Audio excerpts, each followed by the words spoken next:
Hi, we'll continue with the last section in this chapter, area between two curves, which essentially builds on the last couple of sections as area under the curve up to the x-axis or to the x-axis and also the definite integral. So to find area between two curves, the idea is rather simple itself. If you draw the two curves, and let's say if you draw the rectangle and if the interval is specified from a to b, then the rectangle would have the width dx as usual, and the height would be the difference between the two functions, f of x minus g of x. Now you have to recall from the last section that the area, if you want it to be positive, and we need it to be positive as far as the area is concerned, you need to figure out which function is the top one and which one is the bottom one, which a lot of times you can draw them either by hand or view them on graphing calculator. But sometimes I do switch, which we will talk about. But the idea is the area under the between the two curves is the integral from a to b. That's how you add up all those rectangles. Time of f of x minus g of x, this is the height of the rectangle, times a dx, which is the width. Okay, so that's how you set up the integral. Now let's take a look. Let's say there are three situations that can happen. One where the interval is given, the x values and the two curves, y equals to, in this case, y equals 0. The bottom curve is the x-axis. So it's the first example is going to be essentially what we have seen in the previous section. I try to draw this using Desmos, actually, the online calculator. So I recommend drawing it. As far as the window on your calculator, you can use those x values that are provided. You can always adjust the y values as needed if you don't see the whole picture. So the idea is y equals 2x squared plus 5. It's a parabola with the 5, the vertex would be at 0, 5. Y equals 0 as the x-axis, which is down here, and it's from negative 2 to 1. So notice at negative 2, I believe the function is 13, I think, is the y. Yeah, it would be 2 times 4, that's 8 plus 5 is 13. And at 1, the function is 7, I believe. Yeah, 2 plus 5 is 7. So this is the area under the curve essentially, because y equals 0 helps us make it easier. So the integral to start with should seem familiar. It's from negative 2 to 1 of 2x squared plus 5 dx, and then you just integrate it as before. I think I had to adjust this. There is a typo in your notes. It should have been integral from 2x cubed over 3 plus 5x from negative 2 to 1, not the other way. I think I reversed them, and then I tried to reverse them here. Also should be 1 you plug in, and then you plug in the negative 2, if you could bear with me. So this is all wrong. Let me see if I can write this out real quick. Let me pull this out. So really, if we cross this out, so disregard this calculation because I think it's wrong. I think the final result is correct though. But 2 times 1 cubed over 3, that's 2/3.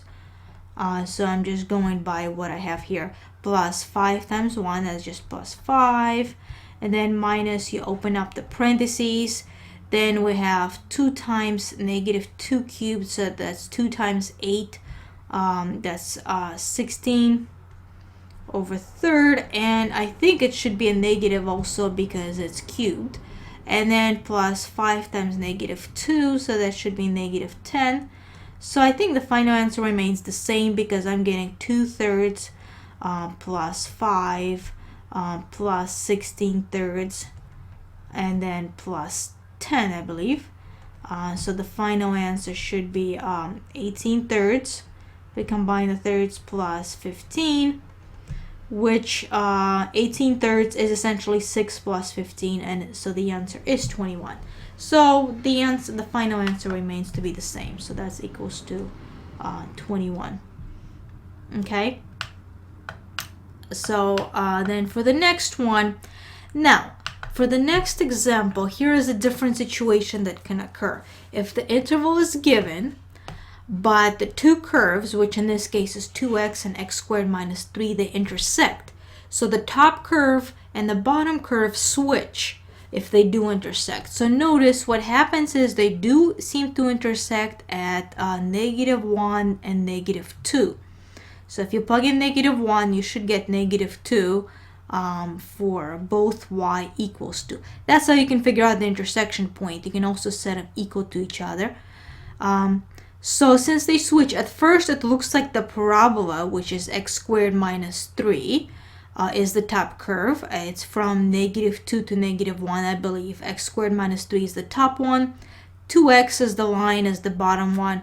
And then from -1 up to 1, they switch. The 2x all of a sudden becomes the top curve, and the x squared minus 3 becomes the bottom curve. So they switch. So that's where we break up the interval, just like we did with the areas last time. So notice how I have it here from -2 to -1. This is our first interval. The x squared minus 3, the parabola, is the top, minus the 2x dx.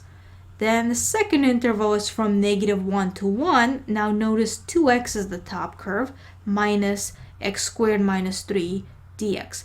That's how I set it up, so that way I don't have to worry about absolute values. I do not have to worry about if it's positive or negative. Again, I think the book may use absolute value, but you still have to break them up and find out. I like to find out which one is the top one. It's just easier to keep track of. The next I just simplify. So the first one, I put it in descending order, which is x squared minus 2x minus 3. The second one, I distribute the negative to the x squared minus 3, and I put it in descending order again. And that happens to be negative x squared plus 2x plus 3. So that should seem familiar from previous section when we switched the sign, just like with the areas below x-axis. Same integral, just with a negative sign. So some things would actually get to combine instead of canceling. So notice how I have the antiderivative now, x cubed over 3 minus 2x squared over 2, which you can reduce, minus 3x. That's from -2 to -1. And then plus, I have a negative x cubed over 3 plus 2x squared over 2 plus 3x, and that's from -1 to 1. And then I just plug them in. So again, the 2's canceled here. Sometimes I simplify them and take them out. Yeah. And then I plug in -1. First, notice here. Then I plug in -2. Notice how I separate it with parentheses. Hopefully you can see that. Then for the second part, I plug in 1, positive 1. So we have -1 cubed over 3 plus 1 cubed. Sorry, it was 1 squared plus 3 times 1. Then I plug in -1 again, and that should combine like the first part. So again, I like to write this out so -1/3 minus 1 plus 3 plus you get 8/3. That's -2 cubed. Negative gives us positive. Then we have -2 squared will become 4, but then you have two negatives that distribute, so it becomes positive 4. But then the next one I have 3 negatives, negative, so we'll get -6. The next one I just evaluate, -1/3 plus 1 plus 3. And then again, you have 3 negatives. That's how come you have -1/3. Again, you have positive 1, and then you have negative on the outside to get -1, just like on the front. And then you have plus 3 again. So now we can just add them all up. I'm getting 5/3, I believe, because that's -1 minus 1 minus 1. That's -3 plus 8. That's how come I got 5/3 plus 6. And then 5/3 plus 18 over 3. The answer should be 23 over 3. So if the two curves intersect, figure out which one is the top one. You can always make one darker on your calculator. I believe you can, maybe I'll make another video for that, but you can make it darker if you keep moving your blinking cursor all the way to the end, and then you click enter maybe one time, and you can make it darker if you prefer to see which one's which on your calculator, which curve is which. I do that sometimes. Next couple of situations I wanted to discuss. What if that's all that's given to you is compute the area between two curves and nothing else, no interval, that's it. What generally happens is you may have a couple of intersection points, so it's very clear that the area is going to be between the two curves. So if we have y equals x squared minus 30 and y equals 10 minus 3x, all we have to do, and this helps for graphing too, is set them equal to each other, which is what I did. Put them all on the same side. I got x squared plus 3x minus 40. Factor it. So I got two intersection points here. I believe x equals -8 or x equals 5. So notice when I drew them, this is the area under the curve that you need from -8 to 5. That's kind of the idea. The top function happens to be the line, if you notice. So here they do not switch. It's just one area, so you will have one integral. So 10 minus 3x happened to be the top function, minus the parabola, which is x squared minus 30. So I just combine like terms. Notice how you essentially get the negative of that terms that you factored, which is okay. So I got negative x squared minus 3x plus 40 dx, integrated from -8 to 5. And then I integrated this. And notice up again the 5 first, and then up again the -8. Here is where the fractions get a little bit big and a little bit complicated, so I think I got the final answer as a decimal. Here is where you can do that, but I still simplified it. So let me walk you through this. I get -5/3. So if you have a negative on the outside, you keep it on the outside. 5 cubed over 3 minus 3 times 5 squared over 2 plus 40 times 5. Then you have minus, and then plug in -8. So -5/3 is -125 over 3 plus 3 times 25, I believe. You get minus 75 over 2 plus 40 times 5. I think that's 200. Then we have 3 negatives because of the -8. So -8 cubed, I believe, is 512 over 3. Then we'll have 2 negatives here. They cancel, make it positive because -8 squared would be positive. I think it's 192 because that's 3 times 64 over 2 plus 40 times -8 is 320, and the negative on the outside, that makes it plus. And then I put it all in the graphing calculator and I got 366.2 about. Okay. Same thing, maybe slightly easier example with x squared and y equals 2x. They should be easy to graph, but first I set them equal to each other the same way. Got two intersection points, x equals 0 or x equals 2. So this is what it looks like.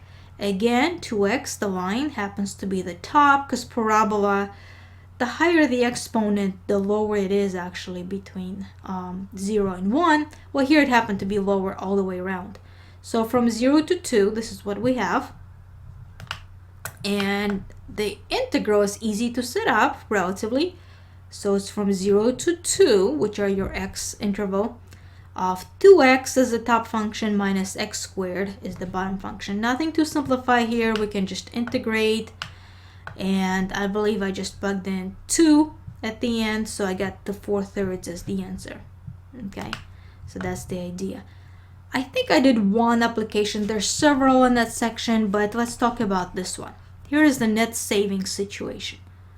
Suppose a company wants to introduce a new machine that will produce a rate of annual savings in dollars, which is given by this rate as prime of x equals to 150 minus x squared, where x is the number of years of operation of the machine, while producing a rate of annual costs, which we'll have to keep track of. C prime of x equals to x squared plus 11 over 4x. So the first question, A, for how many years will it be profitable to use this new machine? So pay attention to what is being asked for. For how many years? Well, if you try graphing it, let me see if I can graph this real quick. From 0, notice 150 minus x squared. If you plug in 0, s prime of x is going to be way out here at 150. I wouldn't graph it on a graphing calculator, but that's what it looks like. C prime of x, however, if you plug in 0, it's going to be right at the 0, so it looks something like that. So somewhere from 0 all the way up to this point, we don't know what it is, the intersection point, but that's what we're looking for, is where do they intersect. So up to so many years, the savings would be higher than the costs, so you will have actually net savings here. And that's what we're looking for. And that's what I tried to explain here. So as long as it's positive, we're looking for the intersection point. How do we find them? Let's just set them equal to each other. And that's what I did. And I put them all on the same side. I get 2x squared plus 11 over 4x minus 150. We can get rid of the fraction here. Multiply by 4. So I get 8x squared plus 11x minus 600. Yeah, you could probably factor this. I used quadratic formula, which is negative b, negative 11, plus or minus b squared, that's 121, minus 4ac, that's 4 times 8 times negative 600, over 2 times 8. So if you simplify this, I'm getting two values, which is expected, but we're focusing on the positive one because we want the number of years. So I get 8, and so 8 years is how long it will be profitable. So it's in another ways you're looking for intersection point, just in a little bit more involved. And then we're asking, what are the net savings during the first year of the use of the machine?